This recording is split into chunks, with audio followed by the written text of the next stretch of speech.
तो बिस्मिल्लाहिर्रहमानिर्रहीम।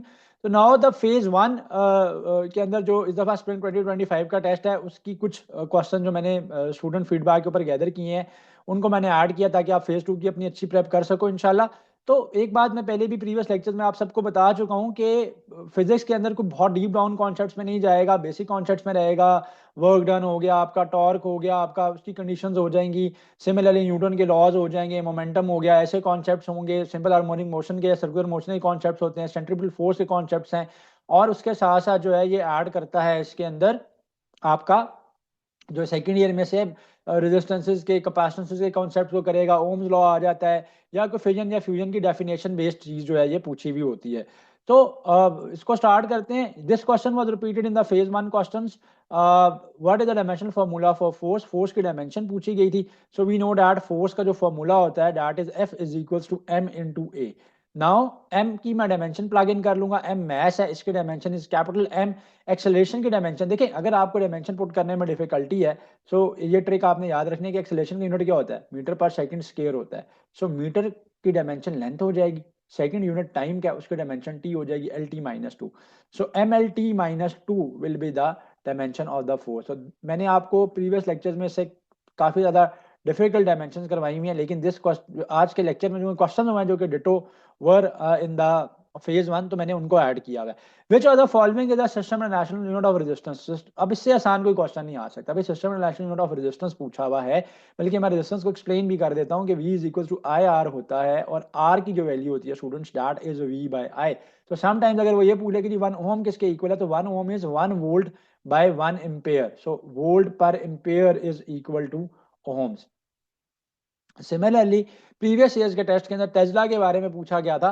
सो टेस्ला जो है that is the unit of magnetic field B, और इसकी वैल्यू क्या होती है मैं बता देता हूँ। देखिए F is equal to I L B होता है, I L cross B sine alpha होता है। मैं साइन अल्फा को नहीं ले रहा क्योंकि मैं यूनिट ड्राइव करने जा रहा हूँ। ट्रिग्नोमेट्रिक रेशियोज जो होती हैं वो रेशियोज होती हैं, उनका यूनिट नहीं होता।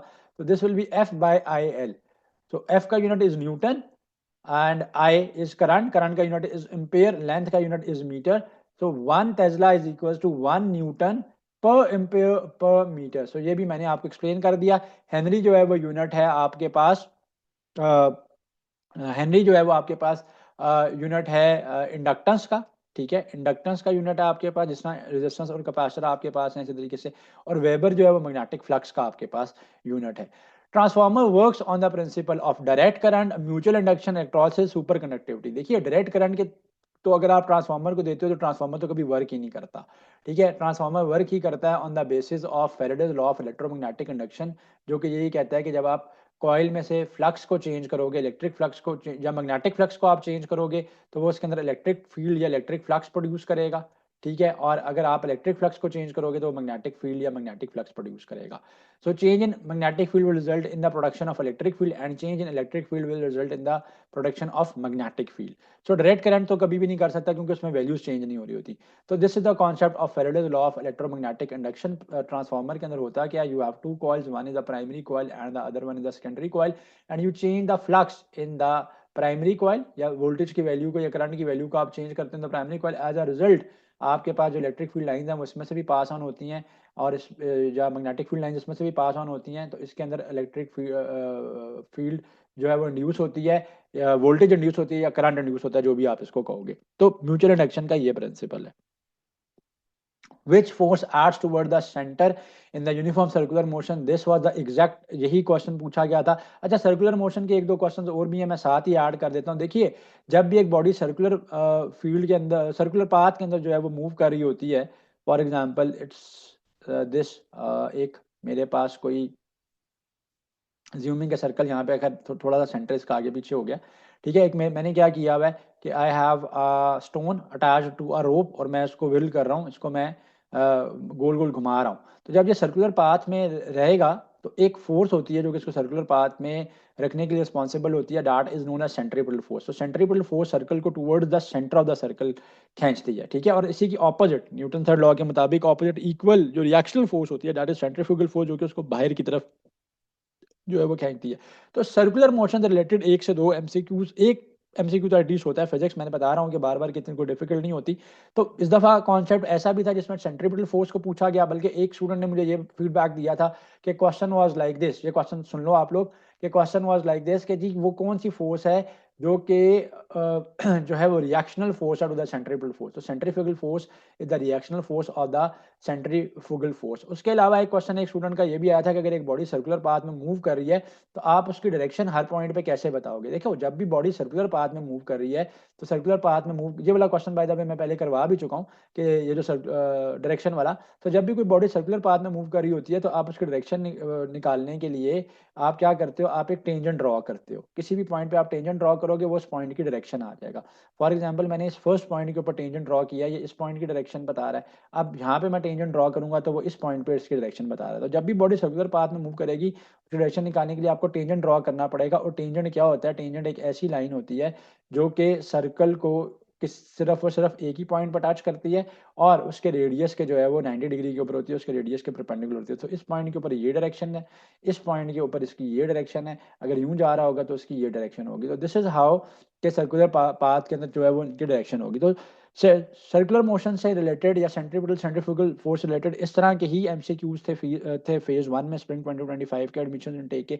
तो ये भी मैंने एक्सप्लेन कर दिया है। नेक्स्ट कह रहे हैं कि what is the main cause of systematic errors in experiments. देखिए ह्यूमन एरर जो होता है ना, इसको आप जो है वो पर्सनल एरर का नाम देते हो कि आप रीडिंग ले रहे थे बट आपने क्या किया कि जो मैथडोलॉजी थी उसको या मैकेनिज्म जो था या जो स्टेप्स थे रीडिंग लेने के उनको आपने कवर अप नहीं किया। तो एरर्स समटाइम्स होते हैं, इसलिए मैं क्विकली एक्सप्लेन कर देता हूँ। ह्यूमन एरर्स जो हैं वो पर्सनल एरर्स कहलाते हैं, ठीक है। फॉल्टी इंस्ट्रूमेंट्स की वजह से यस जो एरर होता है ये सिस्टमैटिक एरर कहलाता है। सिस्टमैटिक एरर इसको इसलिए ये कहते हैं कि because it systematically and equally effects all the readings equally which are taken by which are taken by an apparatus.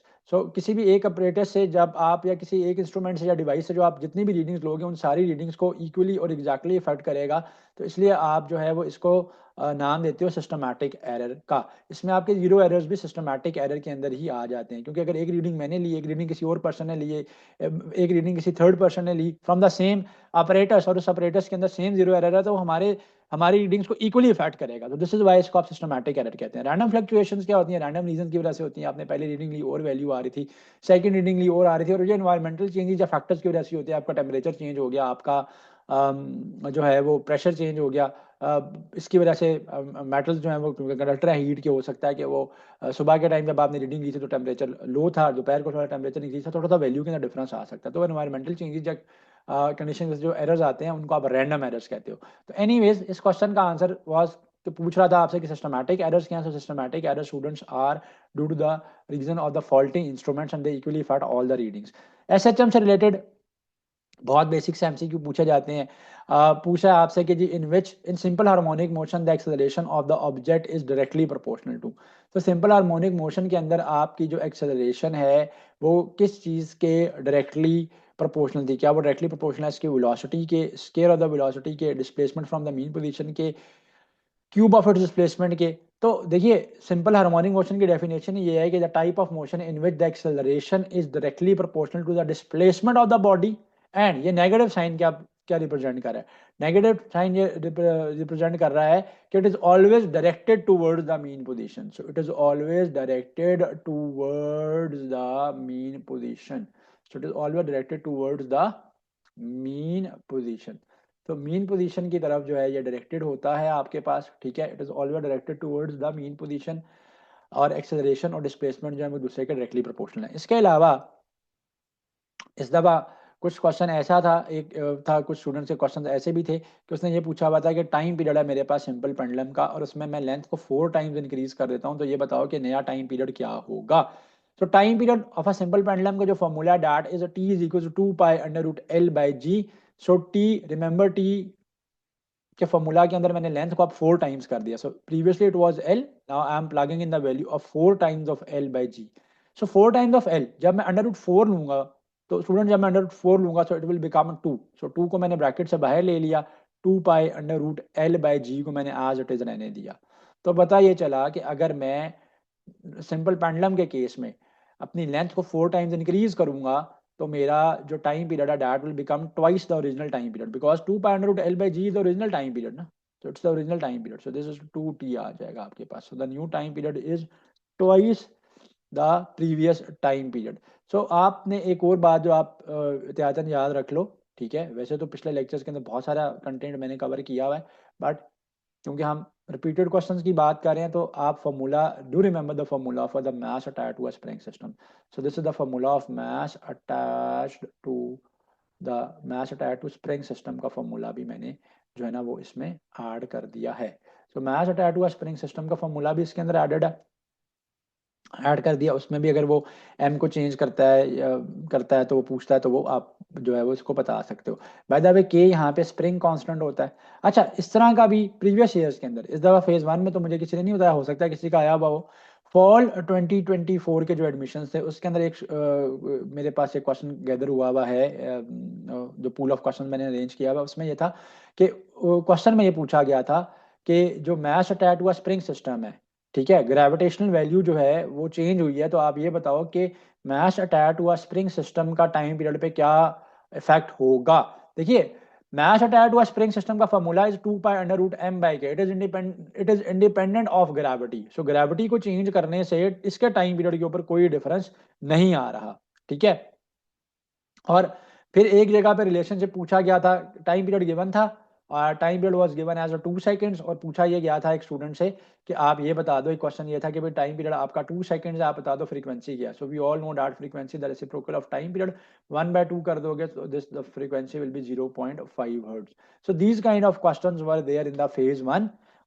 And जो फॉल 2024 का जो अभी जो रिसेंट प्रीवियस पेपर्स हुए हैं कंप्यूटर बेस्ड टेस्ट के, CS के या इंजीनियरिंग वगैरह के, जहाँ पे भी फिजिक्स होती है, तो उसमें SHM से रिलेटेड ऐसे क्वेश्चंस थे.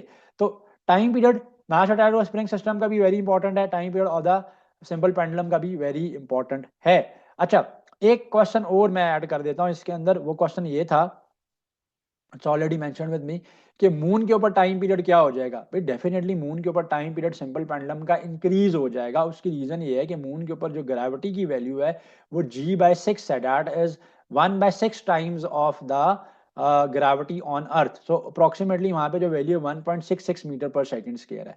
तो जब आप डिनोमिनेटर में एक स्मॉलर वैल्यू लेकर आओगे तो ओवरऑल ये जो वैल्यू है T is equal to 2 pi under root L by G की, मैं यहाँ पे बता देता हूँ.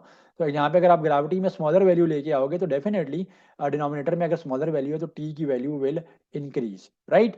सो moving on to the next question, ठीक है, ये भी रिपीटेड क्वेश्चन है इस दफा फेज 1 का. कह रहे हैं कि which material is used to control the fission reaction in the nuclear reactor.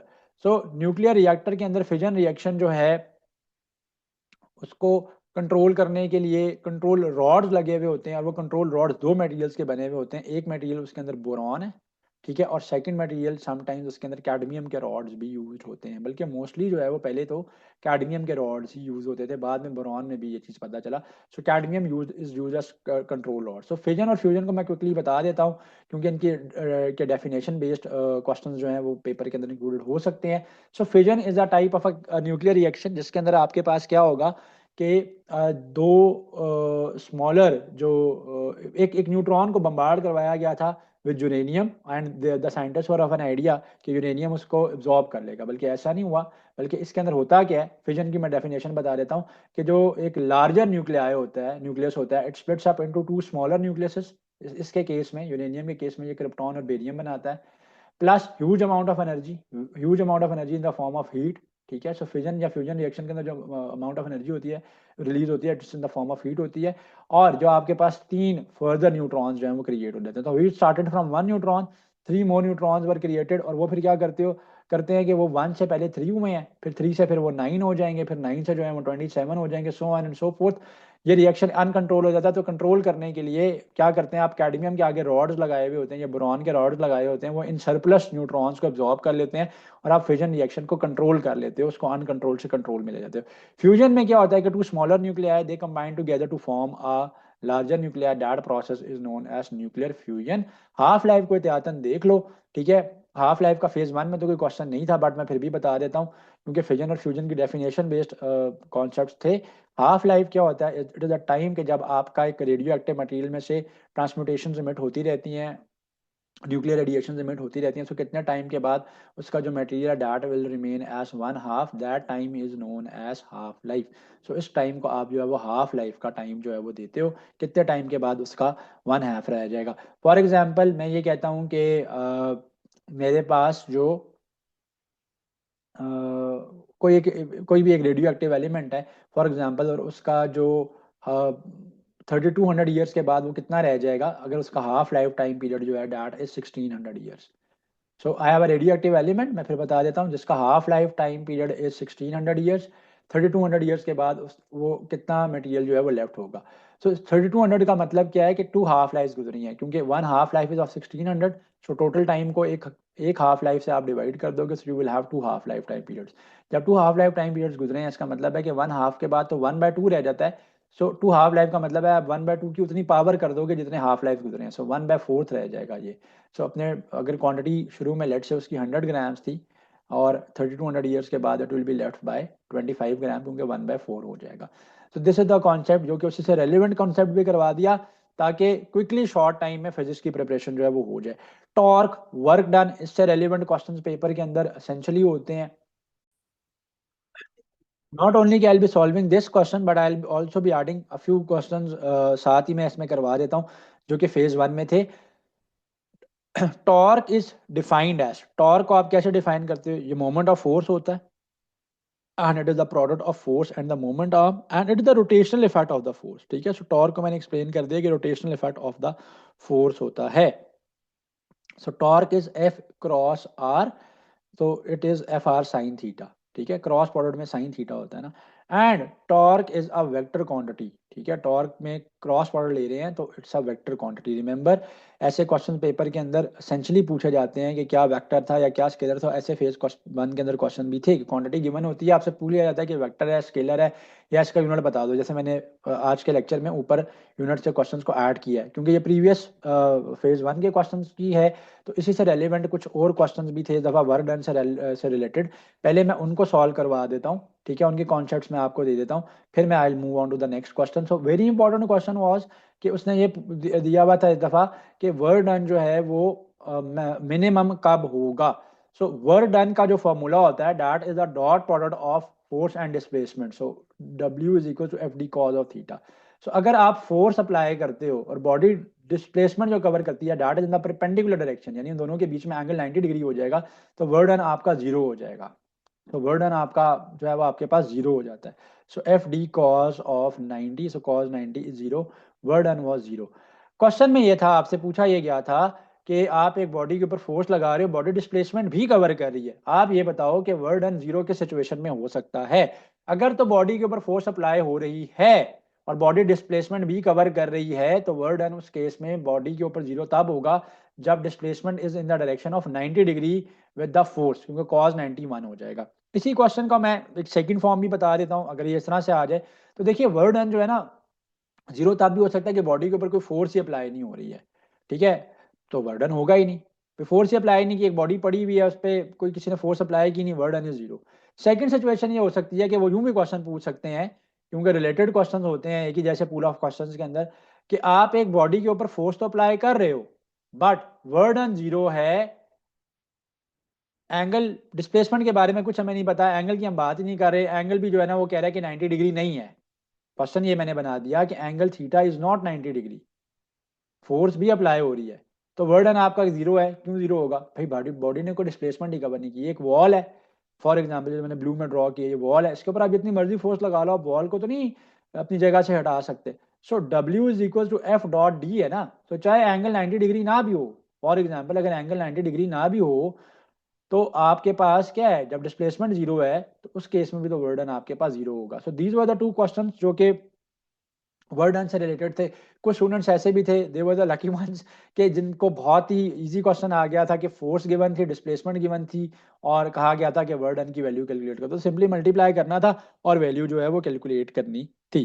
ठीक है, फिर एक question was there in the exam के which Newton's law is known as law of inertia। So law of inertia मैंने previous lecture के अंदर बता दिया था, मैंने ये क्वेश्चन ऐड भी किया था। सो न्यूटन का जो फर्स्ट लॉ है that is known as law of inertia. Inertia क्या प्रॉपर्टी है बॉडी की? Inertia that property of body due to which it resist in its any change in its state of motion और state of जो उसकी change of state है उसको resist करेगा। अगर एक बॉडी रेस्ट में, मैं उसको मोशन में लेके जाना चाहता हूँ, मोशन में मैं उसको रेस्ट में लाना चाहता हूँ, वो उसको चेंज नहीं होने देगा। ये inertia, inertia is the property which is dependent upon, ये भी एक एमसीक्यू था कि inertia is the property which is dependent upon mass. तो greater is the mass, the greater is the value of the inertia. So this is how this is these were the types of the questions which were related to आपका work done और torque थे। अच्छा, फिर कुछ questions ऐसे भी थे बीच में, बड़ा सिंपल सा एक क्वेश्चन था कि क्वेश्चन भी पूछे गए थे फेज 1 के अंदर कि आपने मोमेंटम वहाँ पे जो है उसकी वैल्यू बतानी थी। मोमेंटम क्या होता है? Product of mass and velocity. ये अमाउंट ऑफ मोशन या क्वांटिटी ऑफ मोशन, आप ये कहोगे, अमाउंट तो नहीं कहोगे, quantity of motion inside a body जो है वो बता रहा होता है। सो क्वांटिटी ऑफ मोशन जो है वो उसको एक्सप्लेन कर रहा होता है inside a body. So phase 1 के प्रीवियस क्वेश्चंस के अंदर इस तरह की चीज़ें थी जो फेज 1 के क्वेश्चन थे। तो फेज 2 के लिए इनको आपने असेंशली कवर करना है ताकि इंशाल्लाह आपके कॉन्सेप्ट्स क्लियर हो जाएं। ओम्स लॉ पूछा गया था, अब ट्विस्ट करके पूछा हुआ था। देखो, ओम्स लॉ की जो वैल्यू है ना, that is V is equal to I R, अगर मैं उसकी मैथमेटिकल रिप्रेजेंटेशन करूं। और ओम्स लॉ आपको कहता क्या है? ओम्स लॉ आपको ये कहता है कि voltage and current are proportional to one another. ठीक है, और ओम्स लॉ की कंडीशंस क्या होती हैं, मैं कंडीशंस भी बता देता हूं, क्योंकि एक स्टूडेंट का फीडबैक मेरे पास ये आया हुआ है कि जी मेरे से ओम्स लॉ की कंडीशंस पूछी गई थी। तो ओम्स लॉ की टू कंडीशंस होती हैं, एक तो ये है कि टेम्परेचर चेंज ना हो बॉडी का। सेकंड कंडीशन उसकी ये होती है कि बॉडी की जो फिजिकल स्टेट है वो चेंज ना हो। सो बॉडी में कोई फिजिकल स्टेट में उसमें चेंज ना आए, प्लस बॉडी का टेम्परेचर चेंज ना हो, तो उन्हीं उसी केस के अंदर ओम्स लॉ जो है वो आपका अप्लाई होता है। These are the mandatory conditions of Ohm's law which needed to be followed. So Ohm's law कहता है क्या है? Voltage and current are proportional to one another. R यहाँ पे रेजिस्टेंस है, that is the proportionality constant. R का unit मैं आपको ऊपर बता चुका हूँ, ओम है। मैंने ये भी बताया कि 1 ohm is 1 volt by 1 volt by 1 ampere होता है। अच्छा, अब यहाँ पे option A is the correct choice. Why? उसने इसको थोड़ा सा ट्विस्ट करके मेंशन किया है। देखो, अगर मैं आई की वैल्यू के लिए इसको सेपरेट करता हूँ स्टूडेंट्स, तो this will become I is equal to V by R. तो बहुत इजी, क्योंकि फिजिक्स होती है यहाँ पे। So I is equal to V by R जो है वो पूछा गया है। V into I R है, वी बाय आर नहीं है। So I is equal to V R, this is the correct relationship. बाकी तीनों रिलेशनशिप दे आर रॉन्ग। ठीक है, ओम्स लॉ की कंडीशंस को लाजमी देख लेना, आ सकती हैं पेपर में।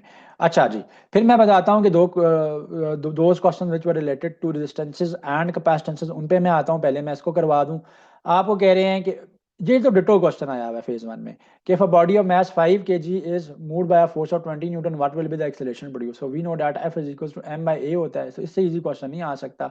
सो a is equal to F by m हो जाएगा।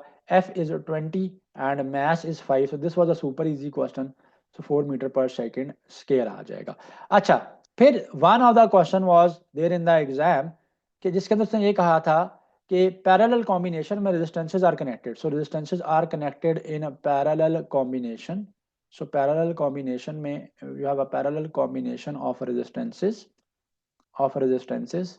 तो फिजिक्स को मैं कंप्लीटली कवर करवा देता हूँ। फेज 1 के रिपीटेड क्वेश्चन सारे ऐड कर देता हूँ इसमें।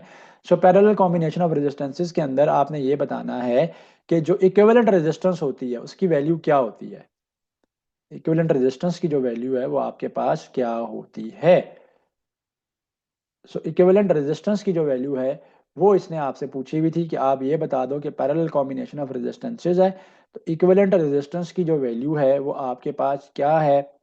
सो इक्विवेलेंट रेजिस्टेंस जो है in this case individual value of any resistance से भी ज्यादा कम होता है। जब भी आप पैरेलल में रेजिस्टेंसेस को ऐड करते हो, मैं इसको एक्सप्लेन कर देता हूं, ठीक है,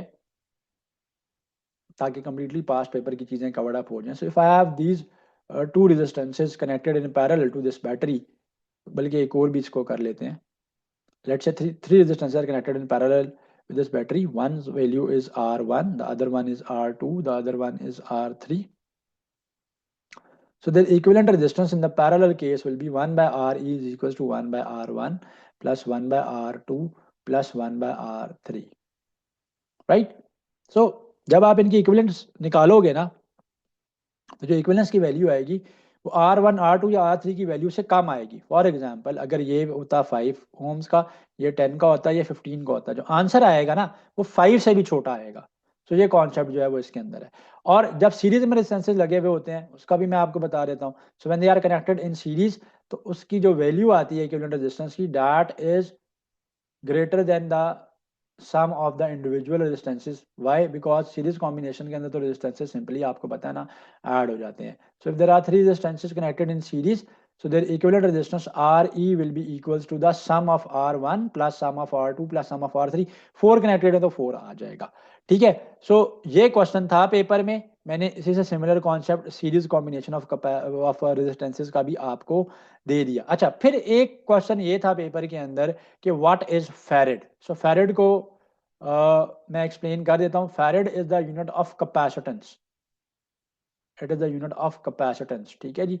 सो it's a unit of capacitance. फिर एक क्वेश्चन अगेन ये भी था जो फेज 1 के क्वेश्चंस के अंदर रिपीटेड क्वेश्चन में से कॉन्सेप्ट इस तरह का था कि आप ये बताओ कि कैपेसिटेंस क्या चीज़ है। तो कैपेसिटेंस क्या डिफाइन करती है, कुछ इस तरह का था। अब एग्जैक्ट क्वेश्चन तो स्टूडेंट्स को नहीं याद रहता। मैंने बताया कि अपने पास पेपर तो बैरियर रिलीज नहीं करता, रैंडमली शफल होकर कंप्यूटर बेस्ड टेस्ट के अंदर क्वेश्चन जनरेट होता है। तो स्टूडेंट ने मुझे ये बताया हुआ है कि जी कैपेसिटेंस से रिलेटेड पूछा हुआ था कि कैपेसिटेंस क्या चीज़ बताती है। सो कैपेसिटेंस जो है ना वो किसी भी कैपेसिटर की चार्ज स्टोरिंग कैपेसिटी को बताती है। तो चार्ज स्टोरिंग कैपेसिटी को ये बता रहा होता है। फॉर एग्जाम्पल आया हुआ कैपेसिटेंस, उस value is 1 microfarad and another person as a capacitor जिसकी वैल्यू इज 10 माइक्रोफैरड। सो इसका मतलब क्या होगा, इस बात का मतलब ये है कि जिनके पास 10 माइक्रोफैरड का कैपेसिटर है ना, उनके कैपेसिटर की जो चार्ज स्टोरिंग कैपेबिलिटी है वो मेरे कैपेसिटर से 10 टाइम्स ज्यादा है। ठीक है।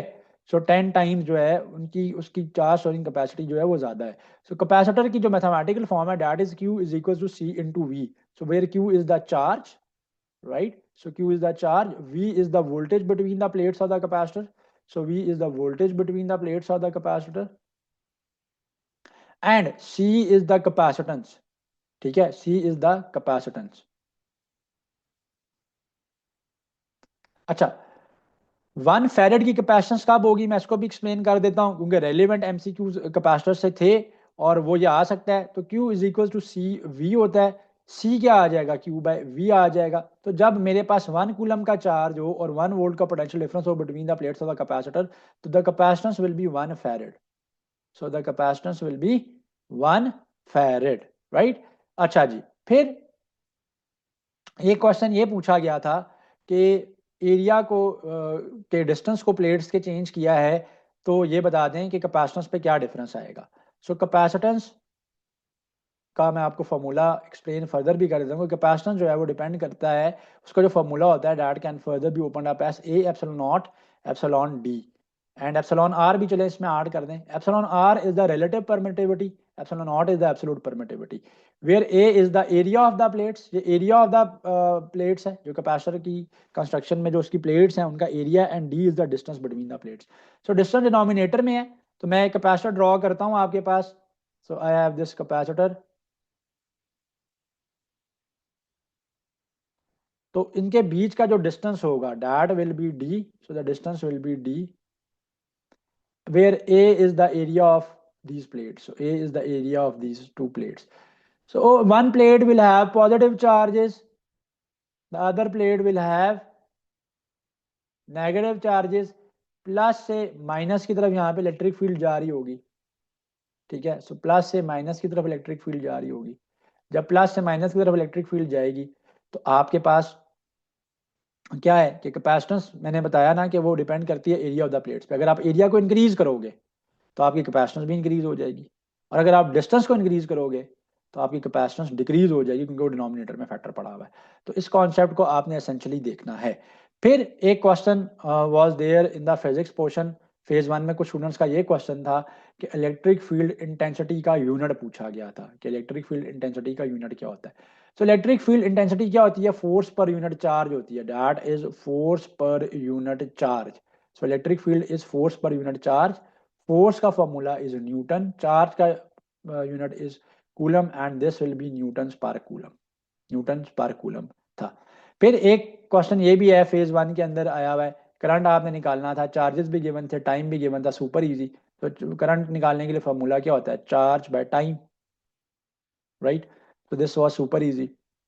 ये क्वेश्चन यहाँ पे पूछा गया था। और इलेक्ट्रिक फील्ड इंटेंसिटी से रिलेटेड ये भी पूछा गया था कि is it a vector quantity और अ स्केलर क्वांटिटी। तो कुछ स्टूडेंट्स का ये भी क्वेश्चन था कि क्या ये वेक्टर क्वांटिटी है, स्केलर क्वांटिटी। तो ये वेक्टर क्वांटिटी है, ठीक है। इलेक्ट्रिक फील्ड इंटेंसिटी जो है वेक्टर क्वांटिटी है।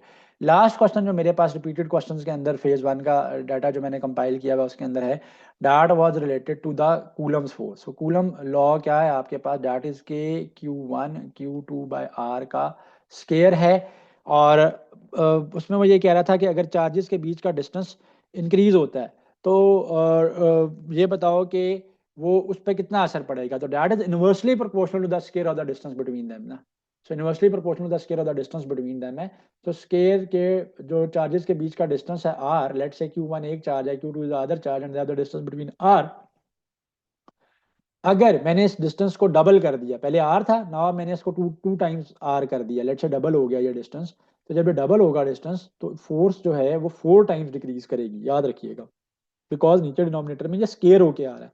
जब ये स्केयर होके आ रहा है तो फोर्स जो है वो 2 टाइम्स, 2 आर होने की वजह से आपके पास 4 टाइम्स हो जाएगी। So this will be F is equal to K Q1 Q2 by 2 R का स्केयर। 2 आर का square will be 4 R square. So the original force is K Q1 Q2 by are square. तो ये 4 का factor side पे आ जाएगा ना। This will be F is equal to 1/4 into K Q1 Q2 by R का square आ जाएगा हमारे पास।